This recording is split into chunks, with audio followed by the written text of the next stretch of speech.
Ante todo, quiero agradecer en nombre de todos los padres de hijos con autismo al doctor Abal Medina y al doctor Mansur por haber puesto en la agenda de salud la temática del autismo para la concreción de políticas públicas. Al doctor Shedlin por el trabajo que viene realizando para este fin.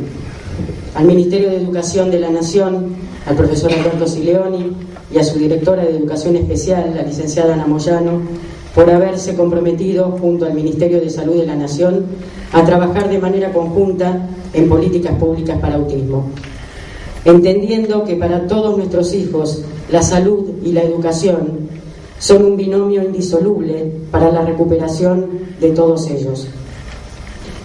Bueno, me toca a mí representar la voz de los padres y las madres de hijos con autismo.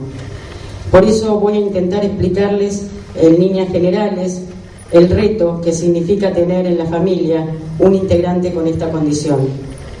Y verán a partir de este relato cómo el autismo para nosotros pasa a quedar en segundo plano frente a la compleja realidad de un contexto totalmente desfavorecedor para la recuperación de todos nuestros hijos. La mayoría de los papás hemos empezado esta historia conviviendo con un hijito que nada hacía pensar que iba a terminar teniendo este trastorno. Ellos tenían toda la apariencia de estar cursando un desarrollo normal. Niños felices, comunicativos, atentos a su entorno, gustosos de jugar con sus juguetes, con mamá, con papá, con sus hermanos, y empezando a pronunciar sus primeras palabras. De repente, a partir de los 18 meses aproximadamente, nuestros niños nos empiezan a desconcertar. Dejan de mirarnos a los ojos, ya no responden cuando los llamamos por su nombre, dejan de pronunciar esas palabritas que habían aprendido, ya no juegan más con sus juguetes ni con nosotros. En vez de eso, empiezan a dedicar largo rato, horas, a apilar objetos o a llevárselos a la boca y rotarlos. Empiezan a tener conductas cada vez más extrañas, a girar sobre sí mismos, a caminar en puntas de pie, el aleteo, y empiezan los berrinches y las autoagresiones. Son muchas las conductas extrañas que empiezan a aparecer. ¿Dónde quedó ese niñito que veníamos criando? ¿Qué pasó con Juan Manuel, con Sandrita, con Julieta, con Matías? ¿Dónde está mi hijo? Es un momento de mucha incertidumbre y angustia para los papás, porque no podemos comprender lo que está sucediendo. Hasta que finalmente empezamos a convencernos que algo no está bien en nuestro hijo, que no puede ser normal lo que está haciendo. Y decidimos llevarlo al pediatra para que nos explique de qué se trata todo esto. A partir de acá, los papás empezamos a transitar por un sinfín de trabas y obstáculos, barreras que atentan contra la recuperación de nuestros hijos. El contexto desfavorecedor que comentaba al principio. Entonces vamos al pediatra, le comentamos sobre nuestra preocupación acerca de la conducta de nuestros hijos y sucede que el médico, o la gran mayoría de ellos, relativiza todo nuestro relato. En definitiva, no da crédito a lo que comentamos. Ya va a hablar. A veces los niños no responden porque a esta edad son un poco desafiantes. O bien, creen en nuestras afirmaciones, pero entonces empiezan a responsabilizar a las mamás de las conductas del niño. Él está así porque usted lo sobreprotege, lo asfixia, y así nunca va a hablar. Lo está inhibiendo. A muchas mamás, algunos pediatras, hasta nos han mandado al psicólogo.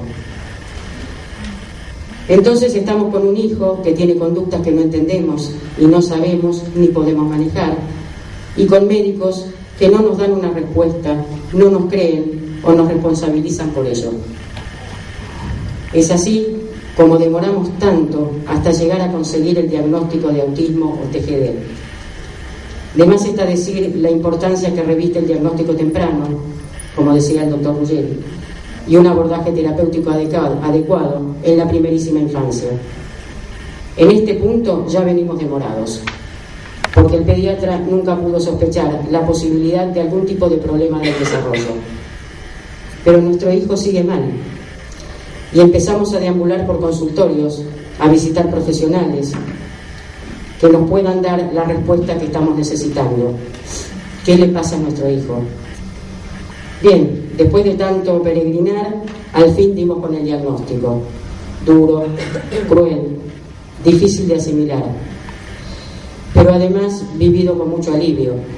Al menos, al fin ya sabemos lo que le está pasando a nuestro hijo.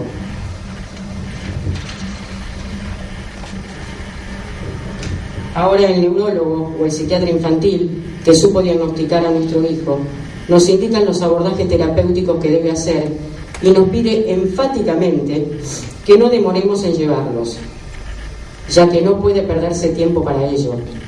Cuanto antes comience, mejor serán sus posibilidades de recuperación. Además, se nos informa que debemos anotarlos en un colegio común con el apoyo de una maestra integradora. Nos explica acerca de la importancia que tiene la convivencia conjunta con niños convencionales para el desarrollo y el aprendizaje de la socialización, una de las principales áreas afectadas en el autismo. Una nueva dificultad se nos impone, otra barrera en el camino. No encontramos equipos terapéuticos suficientes que puedan atender a todos los chicos. Hay listas de espera, pero el médico dijo que ya debe comenzar sus tratamientos, que no podemos esperar, y nuestros niños siguen esperando. Se demoró el diagnóstico, ahora se demora su atención, y aquellos que no tienen ningún tipo de cobertura de salud no encuentran lugares públicos donde hacer sus tratamientos. En realidad hay 2 o 3 lugares entre capital y provincia de Buenos Aires que con muy buena voluntad hacen todo lo posible, pero no pueden ofrecer la carga horaria necesaria que requiere el abordaje terapéutico de este trastorno. Y además siguen quedando por fuera la mayoría de los niños sin obra social. La situación empeora aún más cuando se trata del interior del país, donde en muchos lugares ni siquiera hay un centro o profesionales formados en autismo. Finalmente, después de esta otra demora, conseguimos el equipo terapéutico. Bueno, al fin, acudimos a nuestra obra social o prepaga para que se nos dé la cobertura de los tratamientos. Y recordemos que quienes no tienen obra social y o viven en distintos lugares del interior corren peor suerte todavía y siguen esperando. Nuevamente nos enfrentamos con este contexto adverso, otra barrera que atenta contra su recuperación. Es habitual que estos agentes que brindan servicios de salud rechacen la cobertura de los tratamientos, aludiendo que los mismos no figuran dentro del nomenclador nacional, razón por la cual no están obligados a cubrir. Entonces los papás nos vemos obligados a buscar un abogado para poder brindarles a ellos lo que por derecho les pertenece, el tratamiento para su discapacidad. Y es así como debemos judicializar cada prestación que necesitan. Debemos pagar un abogado y acudir a la justicia. Y nuevamente nuestros hijos siguen esperando. Ahora el fallo judicial. Pero ¿dónde están nuestros niños mientras tanto? Siguen en casa, totalmente desorganizados. Muchas mamás deben dejar sus trabajos, con lo que eso implica en la economía familiar. Muchas otras mamás enferman de depresión, porque aún no sabemos cómo manejar los berrinches, las autoagresiones y las conductas de riesgo que tienen. La situación nos desborda porque ellos están mal y no sabemos cómo calmarlos o cómo evitarles ese malestar. Francamente es un desgaste emocional, una angustia constante y un nivel de estrés innecesario y totalmente evitable. Finalmente se obtiene un fallo favorable del recurso de amparo y nuestros hijos comienzan sus tratamientos. Pero ahora que ya tenemos el equipo terapéutico, debemos salir a buscar colegios comunes que los integren. Nuevamente nos topamos con otra barrera que se mantiene a lo largo de toda la trayectoria educativa. Hay muy pocas escuelas comunes que integren en el ámbito privado y sus vacantes son muy limitadas. Y desde el ámbito de la educación pública nos encontramos con trámites engorrosos para lograr el acceso a la educación, evaluaciones de nuestros hijos en gabinetes que poco conocen del trastorno y que se mantienen en consultorio, esto es, lejos de las evaluaciones funcionales, centrados más en el déficit que en los potenciales y casi atados a una mirada educativa homogeneizadora en un mundo asignado por lo heterogéneo. Incluso niños que, merced a estas evaluaciones, han sido derivados directamente a la escuela especial, logran una integración exitosa cuando son mandados a una escuela común privada. O sea, estaban aptos para hacer una integración. En algunas jurisdicciones, la vigencia de la doble matriculación obliga a nuestros hijos a concurrir a la escuela especial en contraturno, acarreando ello graves perjuicios, porque se trata de chicos que hacen muchos tratamientos, y esta circunstancia, en muchos casos, ha determinado la desescolarización de la mayoría de ellos. Esa doble matriculación, asimismo, tiene como consecuencia que el acompañamiento de un maestro integrador dependa de la planta de maestros con que cuente la escuela especial. Y a veces el integrador nunca llega, sea porque hay pocos o sea por las distancias que hay en el interior. Pero ese maestro, el ajuste razonable, en palabras de la Convención Internacional sobre los Derechos de las Personas con Discapacidad, nunca llega. Y los chicos se van alejando de las aulas cada vez más.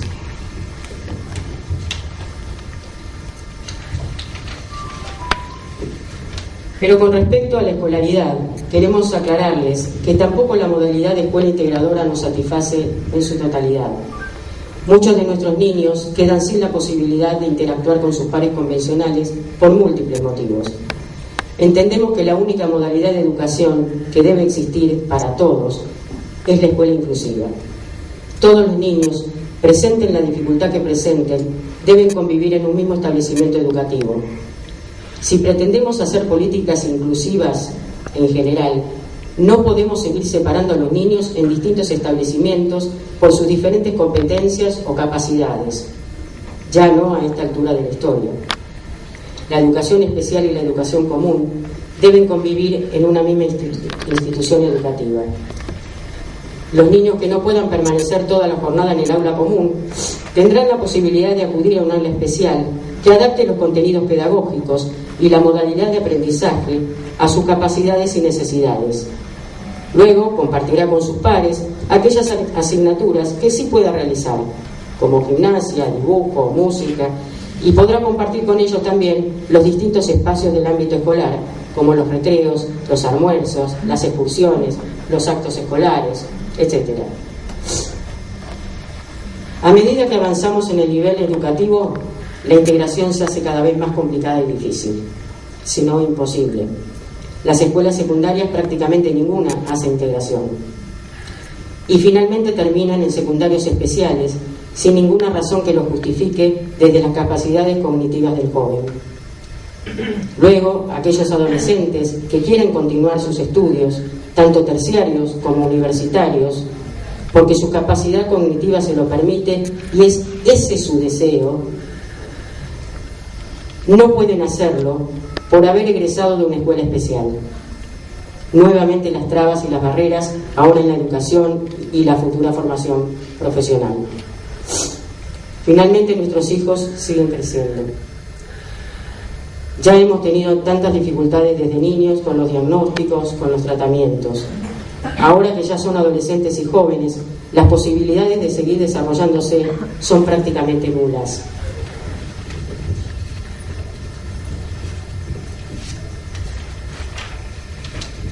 Cuando hablamos de autismo en sentido amplio, en realidad nos estamos refiriendo a los trastornos del espectro autista, a un espectro que alude a distintos grados de afectación del trastorno. Pues ya en esta etapa de sus vidas no cuentan con la posibilidad de seguir estudiando o de poder acudir a centros de días especializados en autismo o a talleres con salida laboral, con la posibilidad de tener un empleo, con los apoyos convenientes si fuera necesario, ni con profesionales que brinden tratamientos a esta franja etaria. Los pocos que hay prácticamente se dedican solo a niños. Y es sabido que nuestros hijos, en su gran mayoría, van a necesitar de una estimulación permanente, de por vida, ya sea para adquirir nuevas habilidades o bien para no perder las ya adquiridas. Nuevamente el contexto adverso, las barreras. La gran mayoría de nuestros hijos jóvenes y adultos se quedan en casa. Algunos de ellos tienen un par de veces por semana alguna que otra terapia o actividad, con suerte, y no más. si tomamos la franja del espectro, nos encontramos a grandes rasgos con personas que tienen un autismo severo, moderado o leve. Ahora, como verán, las personas con autismo leve serán las que mejores posibilidades tendrán para tener una vida lo más autónoma e independiente posible. Si les ofrecemos, claro está, desde bien pequeños, el diagnóstico temprano, los abordajes terapéuticos adecuados, la escolaridad y ahora las ayudas laborales, en fin, si derribamos las barreras antes mencionadas. Las personas con autismo severo y moderado son las que más apoyos y ayudas necesitan para desempeñarse dentro de la sociedad, dentro de nuestra comunidad y llevar una vida con dignidad. Muchos no tienen lenguaje, tienen poco o nulo autovalimiento, por lo que los vuelve más dependientes y con mayor necesidad de apoyos. Tengan en cuenta que a esta altura nuestros hijos han crecido lo suficiente y nosotros los papás hemos envejecido también. Nuestras fuerzas ya no son las de antes y los cuerpos de nuestros hijos tampoco. Se nos hace muy difícil, si no imposible, por ejemplo, contenerlos a ellos cuando les viene una crisis. Sus cuerpos son muy grandes y nuestras fuerzas ya muy débiles.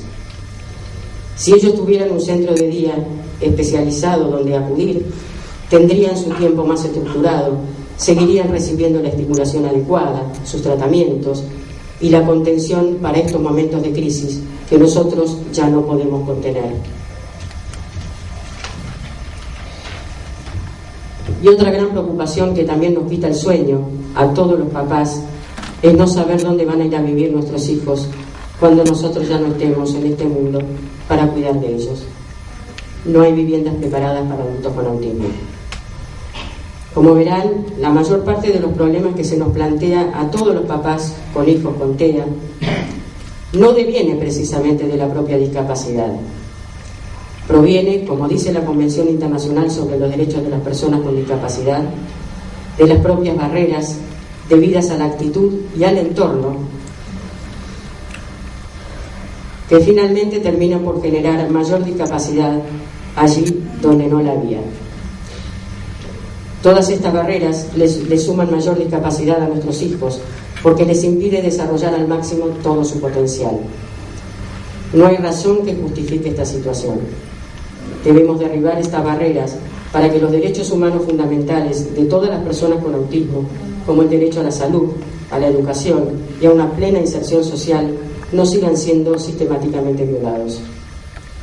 Por eso le pedimos a todos ustedes que arbitren los medios que estén a su alcance para que haya formación profesional en las carreras de grado y posgrado de las facultades de Medicina, Psicología, Terapia Ocupacional y profesorado de Educación Especial y Común y en las residencias hospitalarias también. Que haya una detección temprana de autismo en el primer nivel de atención, que se incluya el diagnóstico y tratamiento del autismo dentro del PMO, que se incorporen los tratamientos específicos para autismo dentro del nomenclador nacional, que haya formación de equipos terapéuticos a nivel público principalmente, que haya escuelas para padres, sobre todo con hijos recién diagnosticados.